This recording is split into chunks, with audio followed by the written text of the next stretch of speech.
TGIF. TGIF. Okay. Thank God it's Friday, man. All right. Whether you're watching this live or you're watching this on the replay, I appreciate you for checking in with your boy. Time is one of the most important things that we have, so I never take it for granted that we actually able to spend some time together. I'm here. Okay, I'm here. Let's go, man. Let's go.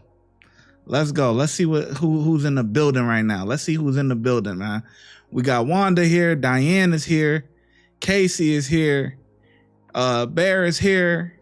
Price is here. LLM is here. What's going on, everybody? What's happening? Diane, the other Diane is here. Yeah, let's go, man. Let's go. What's happening? What's happening, everybody? All right.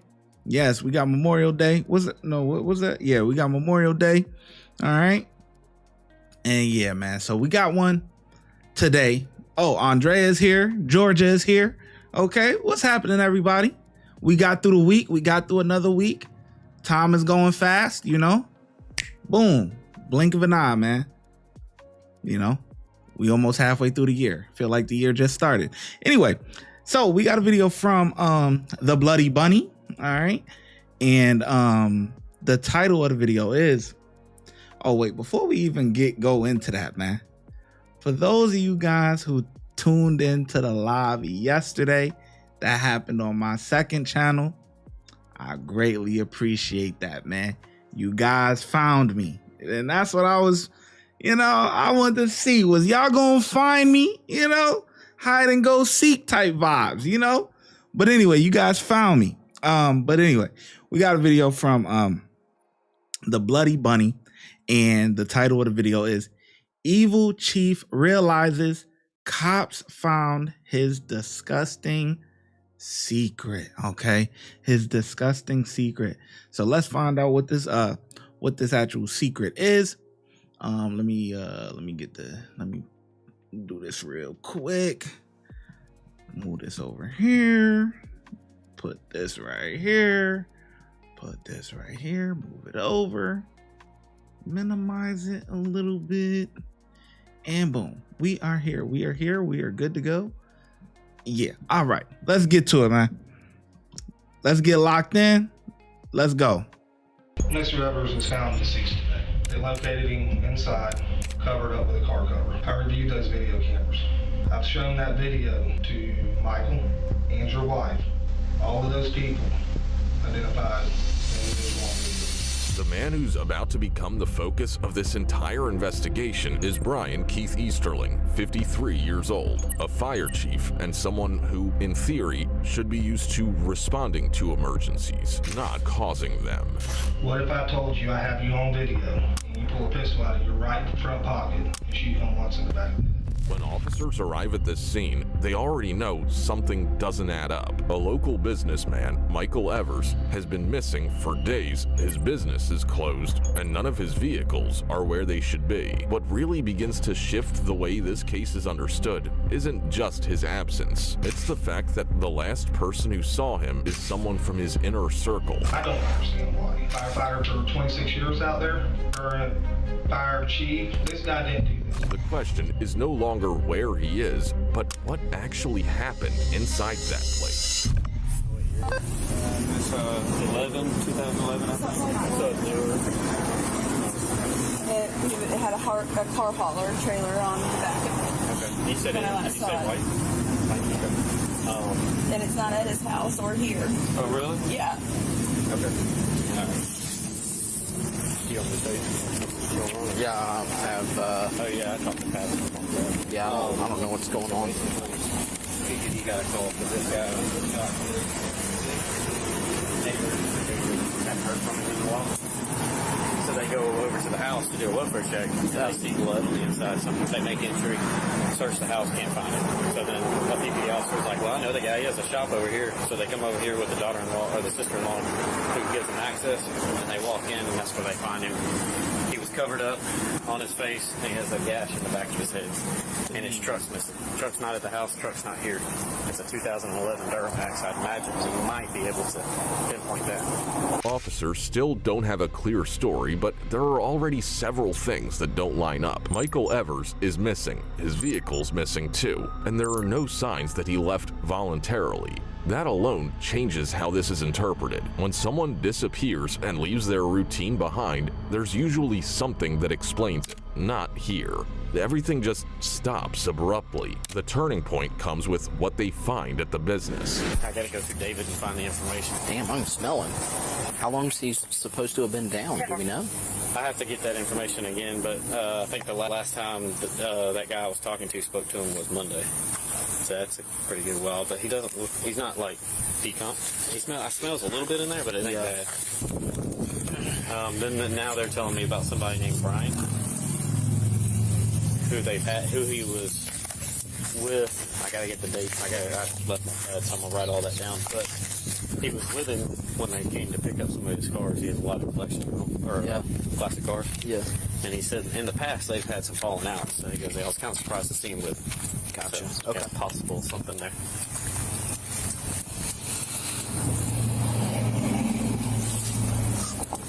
Oh wow. Yeah. And he was covered up? He was covered up because they came in here and started clearing. Yeah. And the PPE officer tried to step over that and hit it, and his elbow came out, and they were like, "Oh crap!" Oh God. Yeah.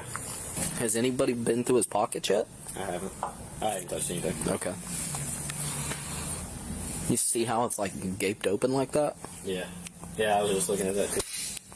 Probably looking for, man, his truck's gone.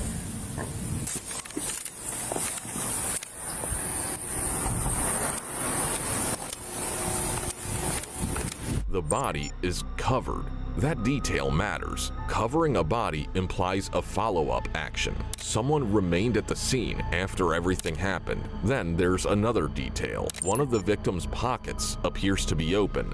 They don't yet know if anything is missing, but someone interacted with the victim. I noticed, obviously, he was uncovered. Yeah, I uncovered it. Okay. When I walked in, I'm actually scanning. Yeah. It's on the ground in my way. Yeah. I'm walking. The key holder is walking behind me. Yeah. I kind of kick it thinking it's some sort of equipment. Right. As it moves over, he sees the elbow and starts breaking down. Did you touch his pocket? Did you see how his pockets gaped open? Okay. Do you know him? Yeah. Okay. 25 years. Oh, man. I'm sorry. Yeah, no, it's part of the Sarcoma Club. Later, it's confirmed how the body was found. A piece of fabric on the ground, an arm sticking out, the body completely concealed. And on top of that, a key detail. Description on the truck. Yeah. We got 11 or 12 white Silverado extended cab. Probably a Moultrie sticker swap meet on the front windshield because it goes to the auctions also. Hey, his truck that's missing? Yes. What color's the truck? White. Is it the Silverado 2500? I think so. Yes, that sounds right. The victim had a specific truck, and it's also missing. With all that, this no longer looks like a disappearance. It starts to look like a manipulated scene. The question shifts. It's no longer what happened, but who had enough time to do all of this? I just wanted to get a Okay, before we get into these interviews, man. I don't know how many people really think about like when their time is up here. You know what I mean? And this just bear with me for a minute, right? You know, we go through life, you know, every day. Some people may be in a routine where they're doing some similar things every day, the same old type of stuff or whatever the case may be. But there's gonna come a time where your time is up and you're gonna check out, you know, and you're gonna go on to the next phase of what else is out there, whatever you believe in. So when that time comes, right, we watch all of these type of videos, and who would ever think that they're gonna check out the way that some of these people are? And it's really sad. Like, it's really sad because some of these people, that, you know, these true crime videos and stuff, some of them, they suffer. Sometimes it happens instant. And, you know, but being dismembered, and we see like the dismemberment videos and everything like that, just like the video we did yesterday. The lady that, you know, her time was up. She was 60 something years old, and she checked out because a guy smacked her upside the head with a cane or something like that. And she checked out of here, gone up through there. And it's like, damn, I hope I could just go peacefully. You know what I mean? Whenever my time is up, but I just want to go peacefully. I don't want to get shot. I don't want to get smacked upside the head. I don't want to be tortured. Just let me go. Natural causes. Just let me, you know, that's it. That's it, man. That's it. Dana, what's up? I see that you in here.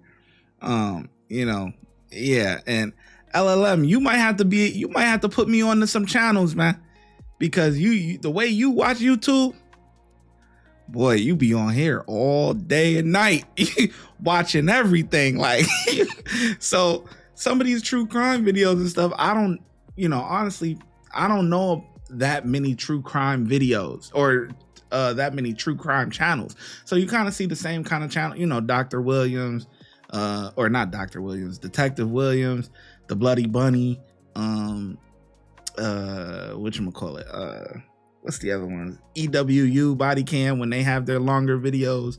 And, you know, it's just like kind of select few, but I'm sure there's other channels that you guys know about that I may have no idea. You know, I'm a one-man army, so I'm trying my best, you know, try to branch out.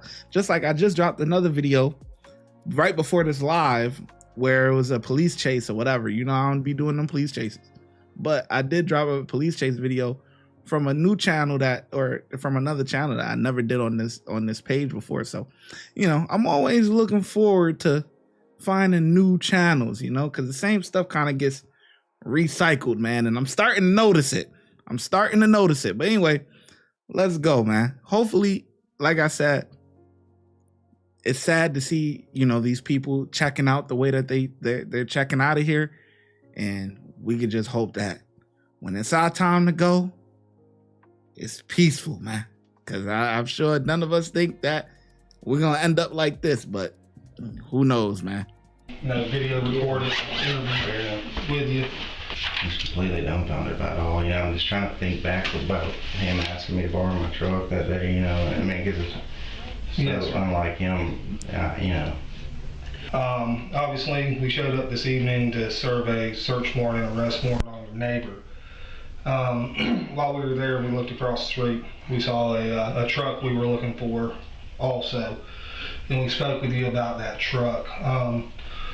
What can you tell me about the truck, when you let somebody borrow it, who you let borrow it, that kind of stuff? The investigation begins to shift toward Brian Easterling, not because of one single action, but because of the context. Well, he had called me the night before and asked me, or he had texted me, I think, and asked me if I had... And what night was that? That would have been, I guess, Wednesday night. Okay.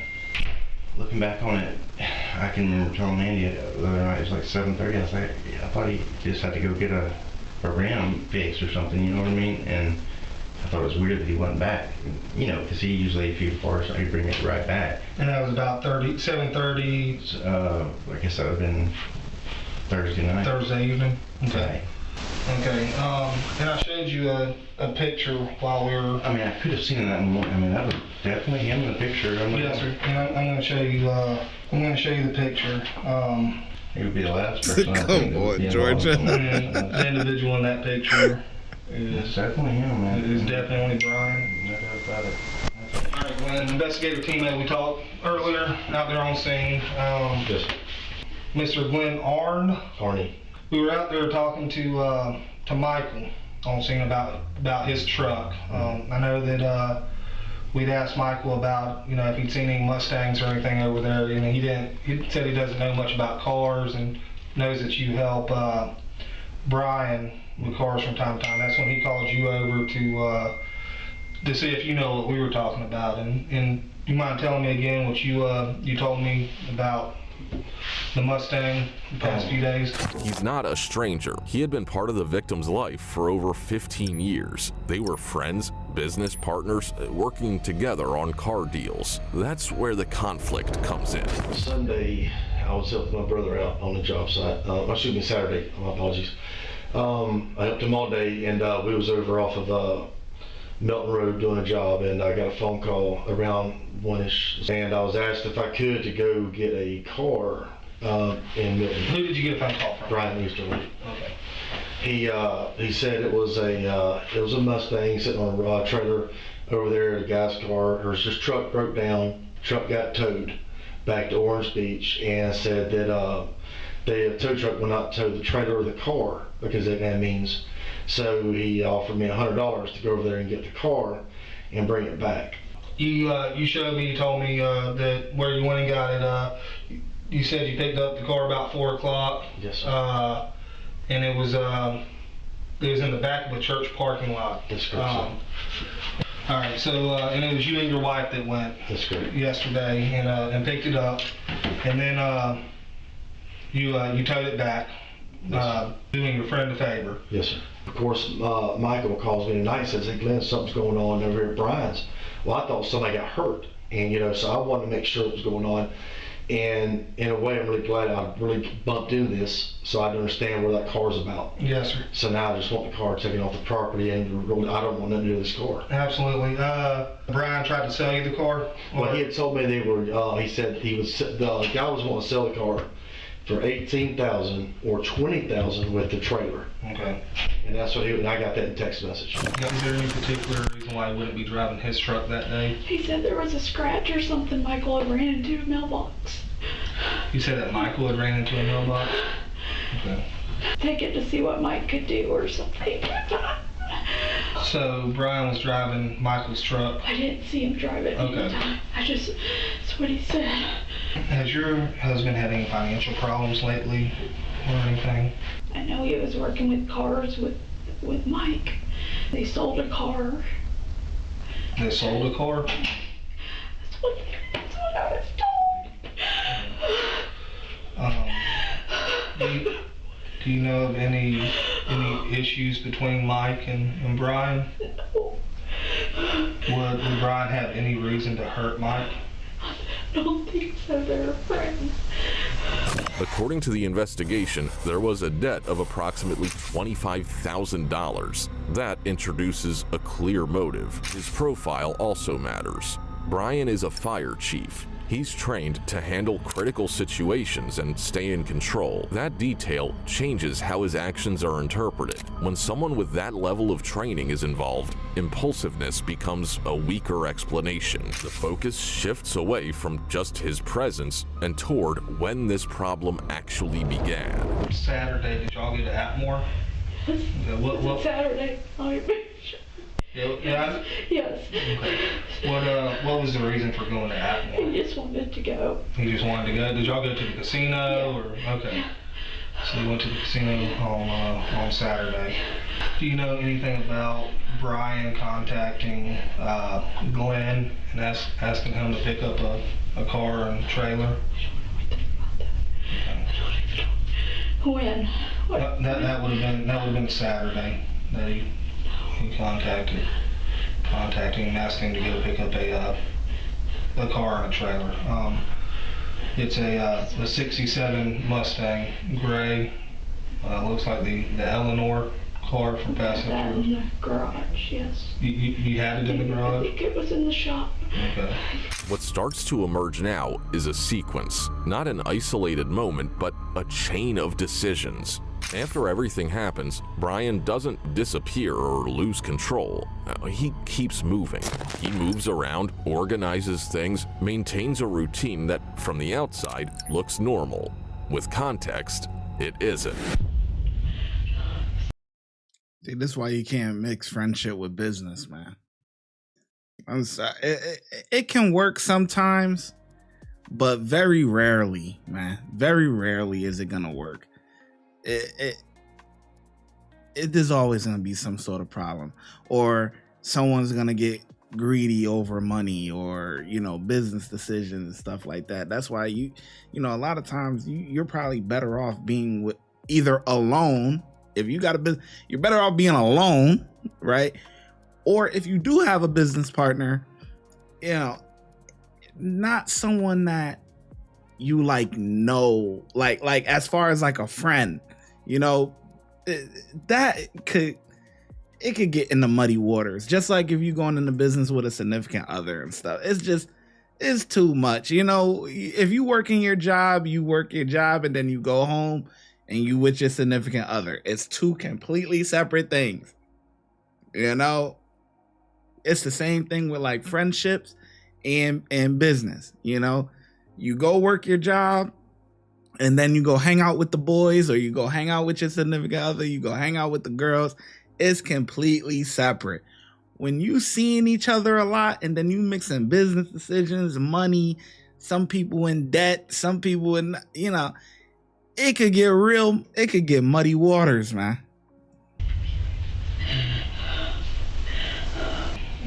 Has anybody shown you any pictures or anything this evening? No. Okay. No. Well, it's a picture of an individual, and I want to know if you can recognize this individual. Okay. That's Brian.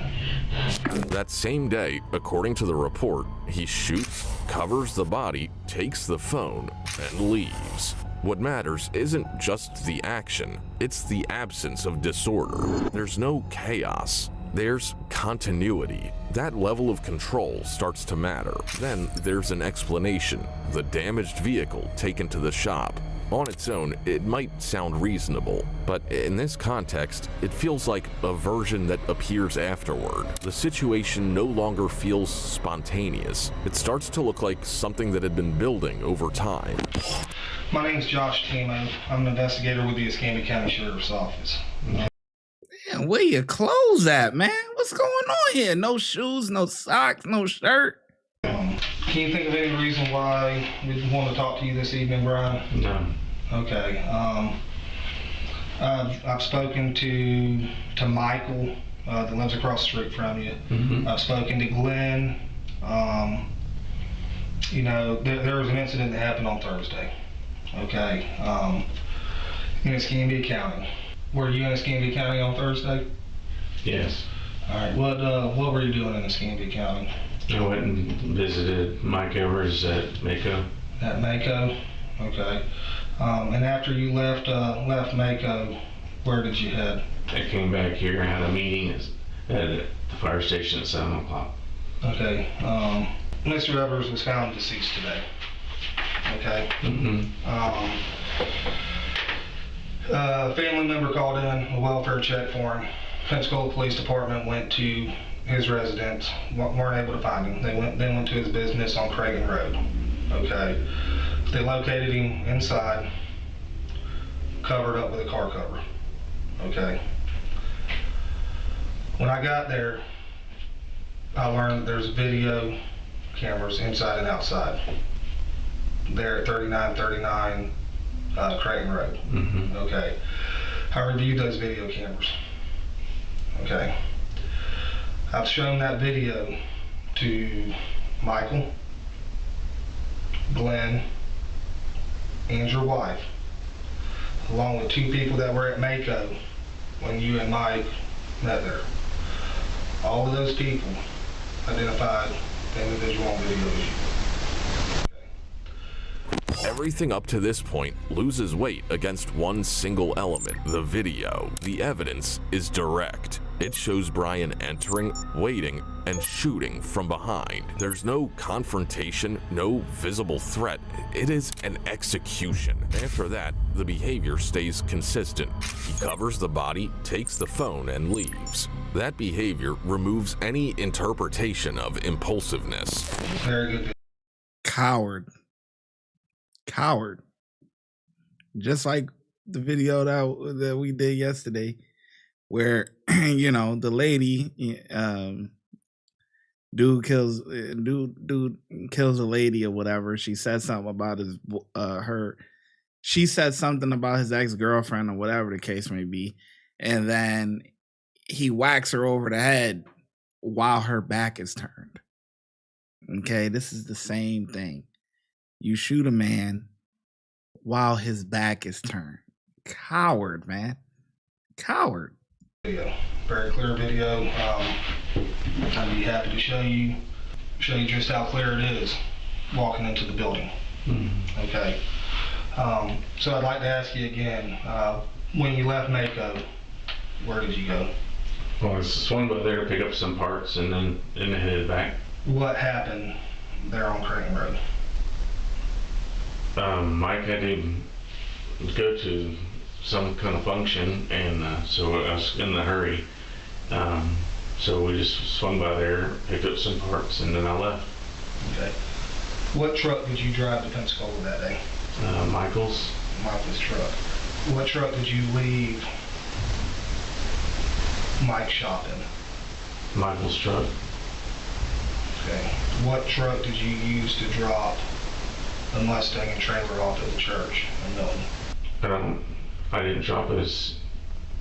I left there, and Michael's truck came straight to the fire department. Okay. What if I told you I have you on video walking up behind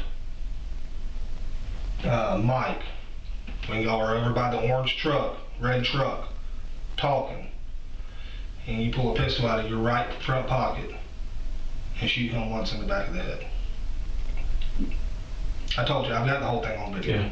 Okay. My reason for being here this evening isn't so much what happened, because I know what happened. It's on video. The whole thing's on video. The whole thing is on video. Ugh. One of the questions I was going to ask you when we got here is what happened to Mike's truck. We've since found it down by the Circle K down at the Circle K by the gas station down there. Okay. So I don't need to know where the truck is. Basically, my only question, the only thing I need answers to right now, and the same thing with your wife, I just got done talking to her, is why. I don't know.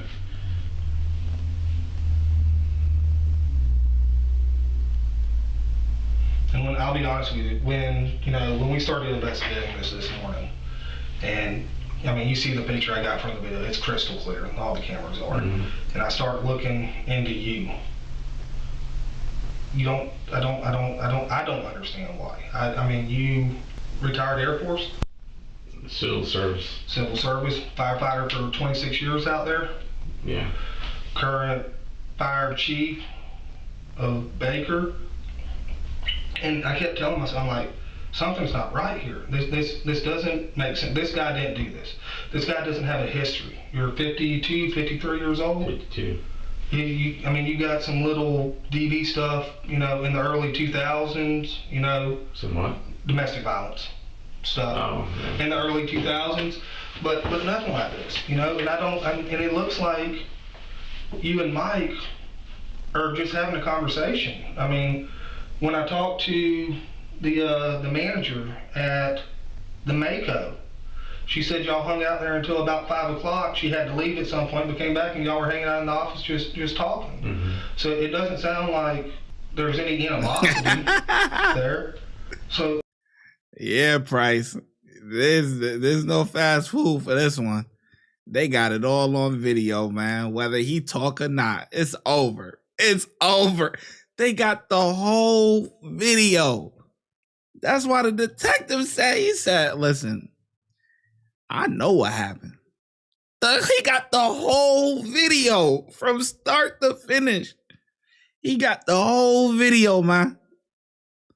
But I just want to know why. This isn't in your history. You got a couple DV, you beating up women and stuff like that, but nothing like this. You see how the detective did it? That was crazy. What you mean nothing like this? He was beating chicks. He was, what you mean? He got DV in his history. Yeah, it's been a little while. It's been a while. But still, it shows that he does maybe have a temper or he can snap. You know? You did the whole thing on camera? God damn. So what happened? He owes me some money and he refused to pay me. Says he owes everybody money. How much money does he owe you? About 25 grand. When he tries to explain it with money, it's no longer enough. The explanation doesn't match what the evidence shows. Also, his close circle doesn't describe a conflict that severe beforehand. His wife talks about a functional relationship, shared business, no clear signs of escalation. Her reaction after seeing the evidence also shifts. What's left is a clear contrast, a fully defined action, and an explanation that comes far too late.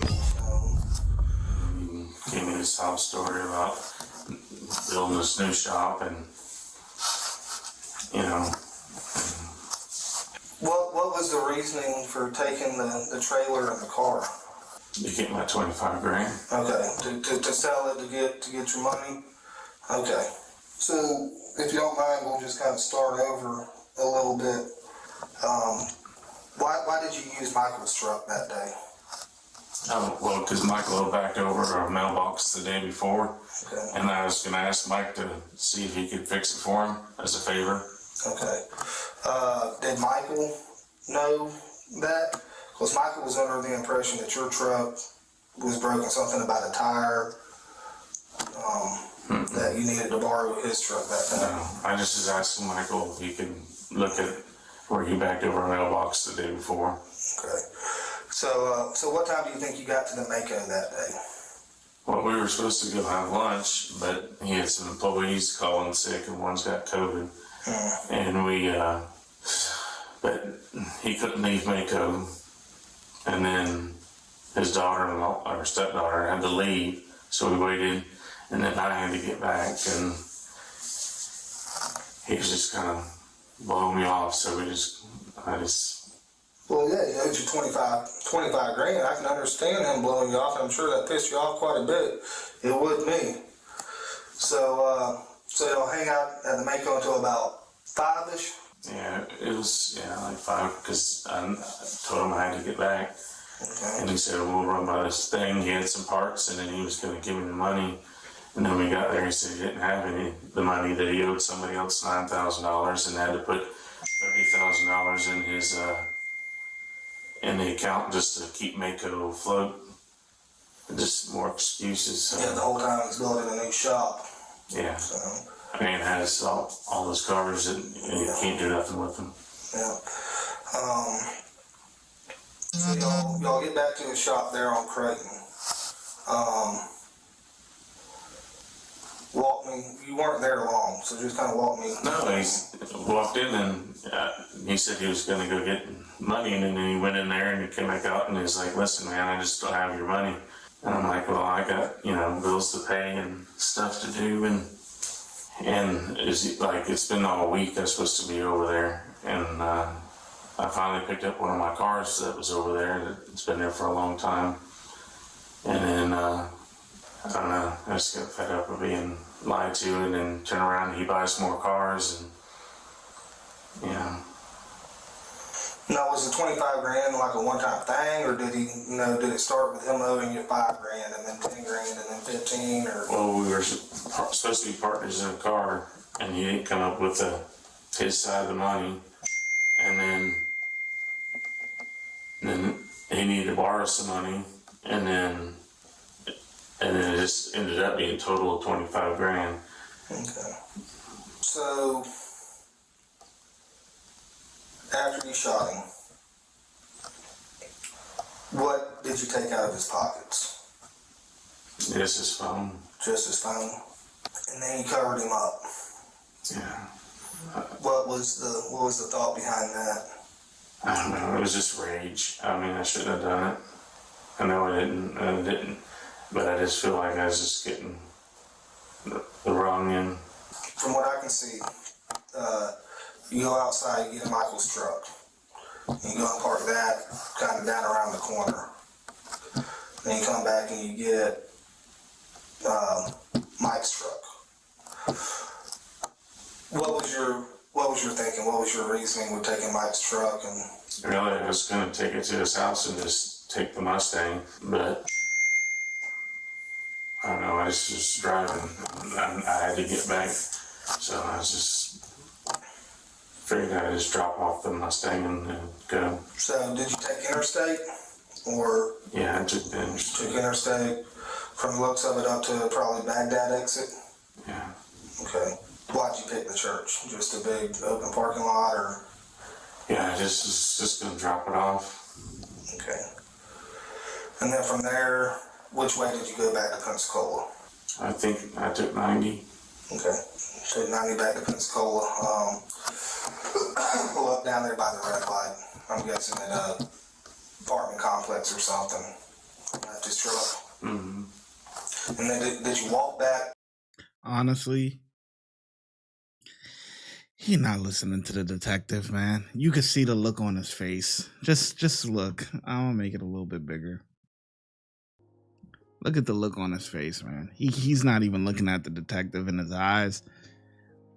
What's really going through his mind right now is the reality that he will be spending the rest of his life in prison, and he's trying to come to terms with that. He's hearing him, but he's really kind of zoned out. Honestly, you could see it. He's zoned out. Damn. To the shop, walk back to the, or close to Michael's truck. Close to the shop. You got Michael's truck, and from there you went to the fire department. Mm-hmm. Okay. Why did you have Glenn go and pick up the car yesterday? Well, I was gone, and I didn't want somebody else to take it. You didn't have the chance to go back and get it on Friday or anything? No. Okay. I mean, I just didn't. I didn't know what to do. I knew. Now, is that your car, or is that his car, or is that both of y'all's car? It was both of our cars. Okay. Okay, so that's one of the ones y'all went in as partners on. Okay. What about the gun? Yeah, I threw it out. Where'd you throw it out at? Over the bridge. While you're driving his truck, or? No, Michael's truck. Okay. At this point, the reconstruction is complete. Now it's not just the evidence, it's his own account as well, and both align with the sequence. After the shooting, there's no improvisation. There's a series of decisions. Covering the body, moving around, switching vehicles, getting rid of key items, all of it controlled. What kind of gun was it tossed off the bridge? It's 38. 38 revolver? Mm-hmm. Did you look anywhere else in the business for money, or did you just look in his pocket? I went upstairs, the door was locked, but then I left. Okay. It was locked. He told me the money was there. And I noticed on the video when Mike walks in and you're standing at the doorway, you're looking around pretty hard. You're looking, basically from what it looks like to me, you're making sure nobody's around. Is that accurate? No. You turn in a complete circle. I just looking around. I mean, he said he was just going to go get the money. And then he went in the hallway, and then he came out, and then we started talking about money he's got tied up in the cars on the lift there. And then the truck, the burgundy truck. And then he was just telling me you don't have the money. At what point did you decide, or did you get angry? I feel like I'm just getting lied to my face and cheated out of my money. I mean, Mike and I have been doing cars for 15 years, and it's just, it seems like I always end up with a short end of the stick on. So you and him have been working together or knowing each other for a long time? Yeah, 15 years. Okay. I love him like a brother. I mean, it was just rage. Because I went there expecting to get my money. Had he screwed you out of money before in the past? You said you felt like you were getting the short end. You've gotten the short end. Yeah, I mean, we've had some cars where he's like sold supposedly, and we ended up not getting supposedly what we were supposed to get out of it. But I don't really know all the details because he has people selling third parties. Well, I hate it. You know, I mean, I hate it. Believe me, it hurts me a lot more than I mean, I ruined my whole life over just some anger. And it wasn't worth it, I know. But I just hate being taken advantage of. And we're supposed to be like close friends. I mean, if you just told me you didn't have the money Thursday, I wouldn't even went over there. That doesn't match someone acting out of control. The motive, the money, had already been identified, but now it feels different. Not as an immediate trigger, but as a later justification. More details reinforce this. The weapon he carried, his movements afterward, and his attempt to downplay intent. And there's one line that sums it up. He says it wasn't worth it. At that point, the case stops being a reconstruction and becomes a conclusion.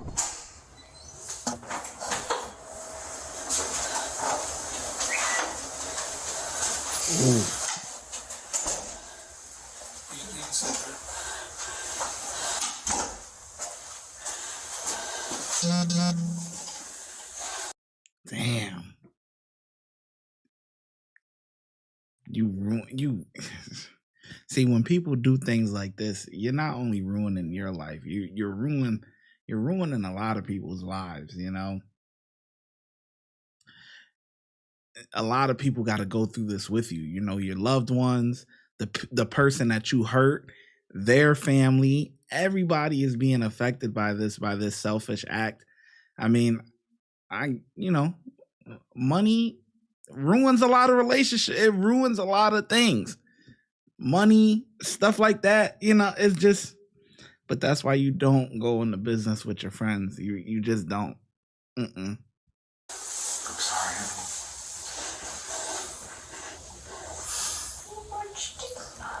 Oh no, you made me so mad.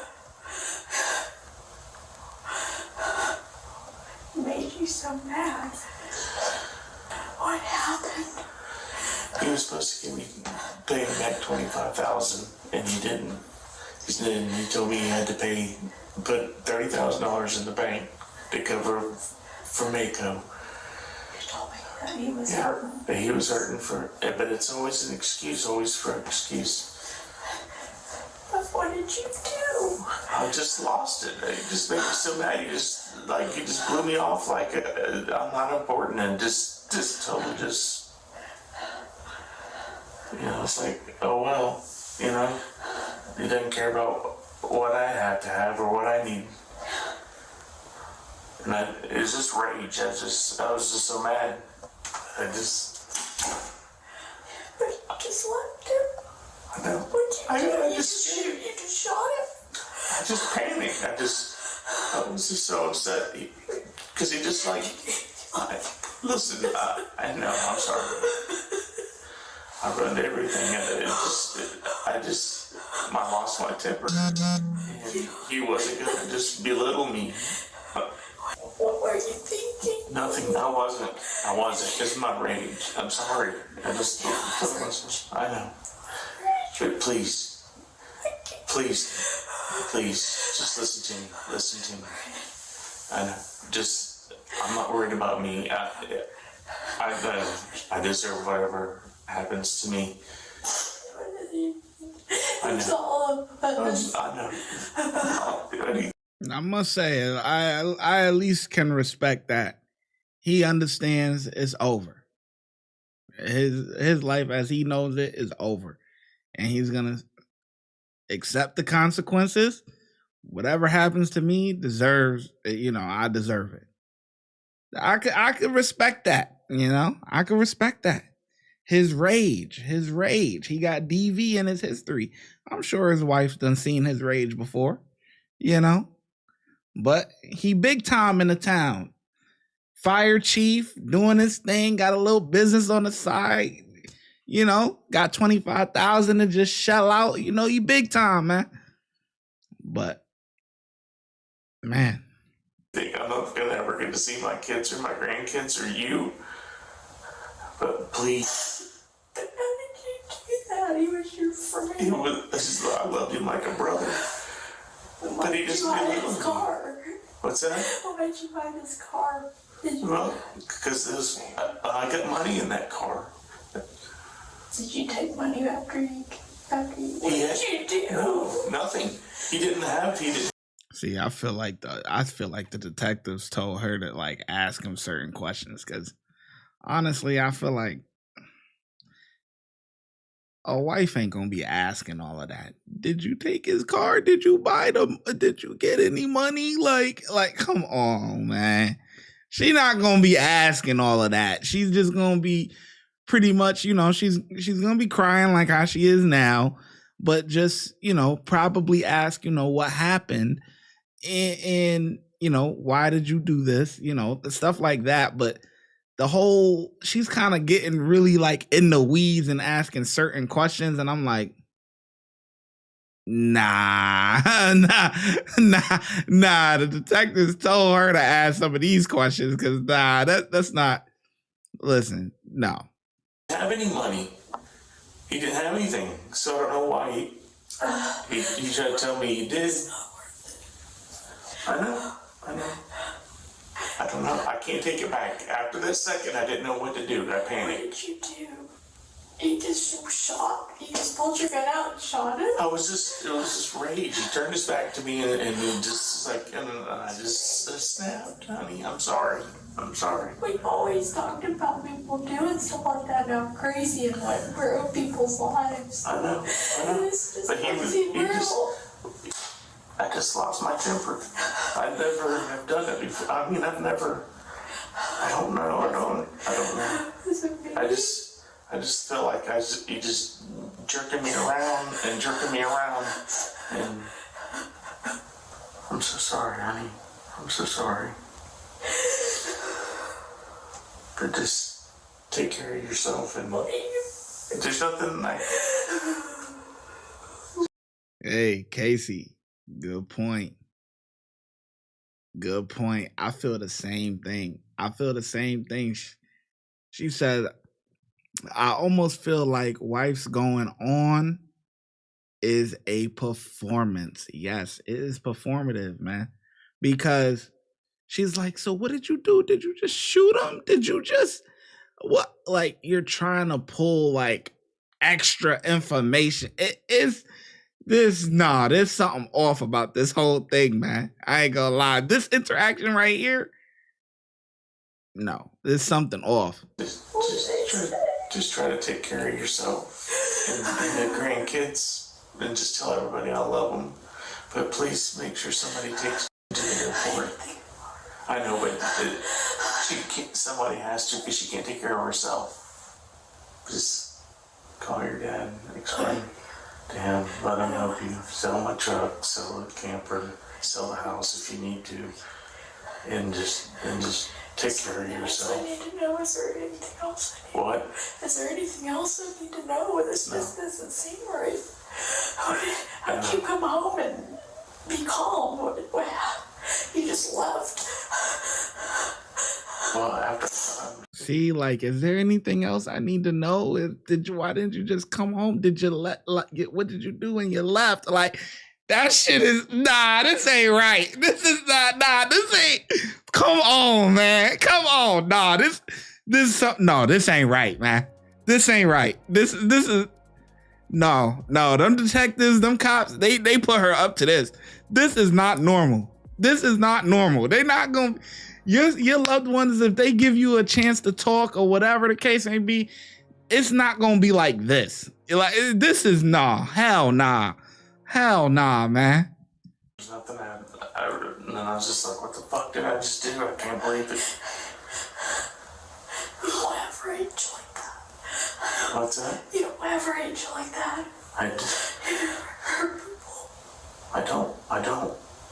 I've never hurt anybody before. After his arrest on June 6, 2022, Brian Keith Easterling was formally charged with first-degree premeditated murder, the most serious charge under Florida law.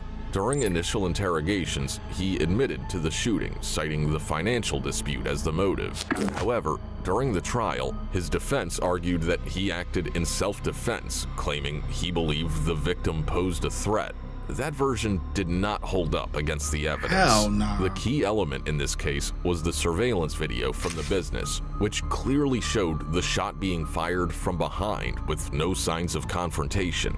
That detail was critical in establishing that this was not an impulsive reaction or a defensive act, but an execution. The trial took place in December 2023, and the jury found him guilty of first-degree premeditated murder. Under Florida law, that verdict carries a mandatory sentence. Brian Easterling was sentenced to life in prison without the possibility of parole. In 2025, he appealed the conviction, challenging both the validity of his confession and the interpretation of the evidence. The court rejected all arguments and upheld both the conviction and the sentence. Today, he remains incarcerated in a Florida state prison. Yeah, it's over. That had to be a public defender. Cause who the hell ain't no way you coming up with that defense. That's you can, how are you gonna go with the route of self-defense when you're caught on camera doing everything? You can't, that gotta be a public defender. Ain't no way. Cause if he paid money for that lawyer, man, I would be wanting a refund, boy. That you hell nah. What? The way that we're gonna fight this in court is self-defense, but you caught on camera doing everything, and what you admitted in on these tapes, interrogation, everything. Yeah, your appeal getting rejected. It's clear. It's black and white. This is clear cut. Like, you said everything. Oh boy. Yeah, that's definitely a public defender, man. Hell nah. Ain't no way. But yeah, man, that's the that's the how the hell you gonna say self-defense when everything is caught on camera, man? And he had his back turned towards you, and you, come on, I can't believe that. I can't even believe that. That's unbelievable. That's unbelievable. I can't even believe that defense. That's a crazy ass defense, man. But let me see here. All right. Let me see. Let me see. In the back, yeah. Public. Oh, what's up, Tracy? Andrea, yeah. Sandy, I want to know everything too. Yeah. That whole interaction between him and his wife at the end. Nah, that shit was not. That was not normal, man. That was not a normal thing, man. But anyway, so right here we got 1, 2, 3, 4. Because we dropped 1 earlier. Change visibility. Public. Let's see.